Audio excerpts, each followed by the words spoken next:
کبھی یہ خیال آیا ہے کہ قدیم طبیب کیسے ایک زہر کو دوا میں بدل دیتے تھے؟ آج ہم اسی پراسرار فن یعنی تصفیہ کی دنیا میں قدم رکھنے والے ہیں، ایک ایسی دنیا جہاں عام سی نظر آنے والی چیزوں کو بھی شفا بخش خزانوں میں تبدیل کر دیا جاتا تھا۔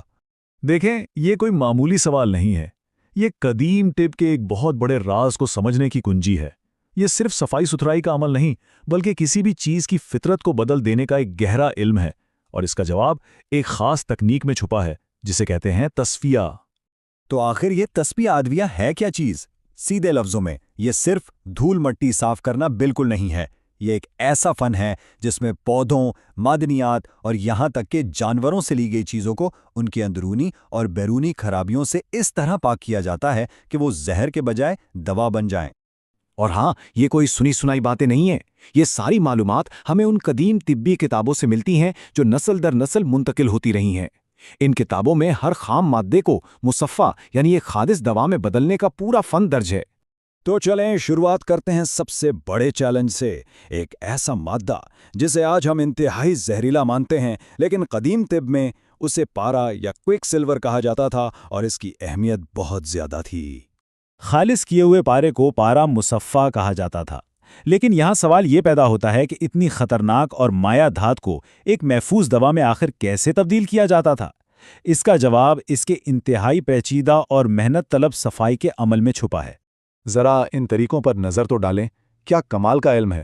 کبھی اسے آرنڈ اور مکو جیسی جڑی بوٹیوں کے رس کے ساتھ مہینوں تک پیسا جاتا، تو کبھی ترپلا کے پانی میں بھگو کر لمبی رگڑائی کی جاتی تھیں۔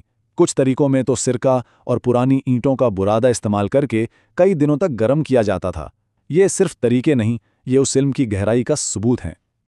اور سب سے حیران کن بات، ایک طریقہ تو اتنا مشکل تھا کہ اس میں پارے کو ایک موٹے کپڑے سے 40 بار چھاننا پڑتا تھا جب تک کہ اس کی تمام سیاہی یا ناپاکی دور نہ ہو جائے۔ 40 بار!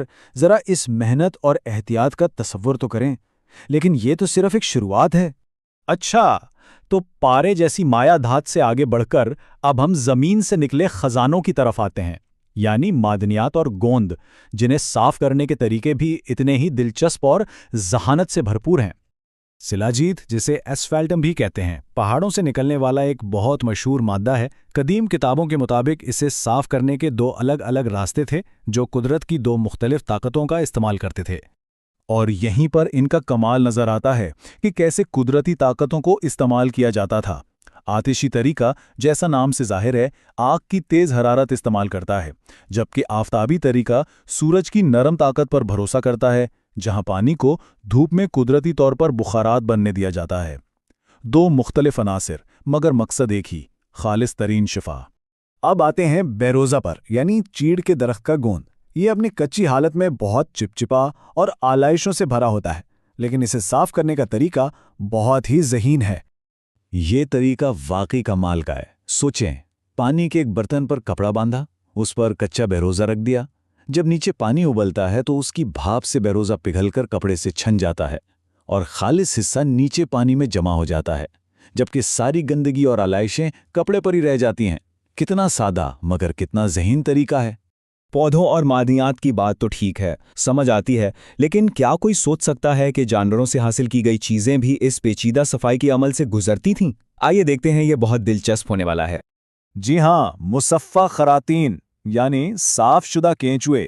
یہ سن کر شاید بہت عجیب لگے، لیکن یہ قدیم ادویات کا ایک اہم حصہ تھے، اور ان کی صفائی کا طریقہ بھی بہت خاص اور سوچ سمجھ کر بنایا گیا تھا۔ اس کا طریقہ کار ایک کہانی کی طرح ہے۔ زندہ کینچوؤں کو نمکین لسی میں رکھا جاتا ہے۔ لسی کی تاثیر ایسی ہے کہ کینچوئے اپنے اندر موجود تمام مٹی اور غلاظت باہر اگل دیتے ہیں۔ جب وہ اندر سے مکمل طور پر صاف ہو جاتے ہیں، تب انہیں نکال کر دھویا اور خشک کر کے دوا کے لیے محفوظ کر لیا جاتا ہے۔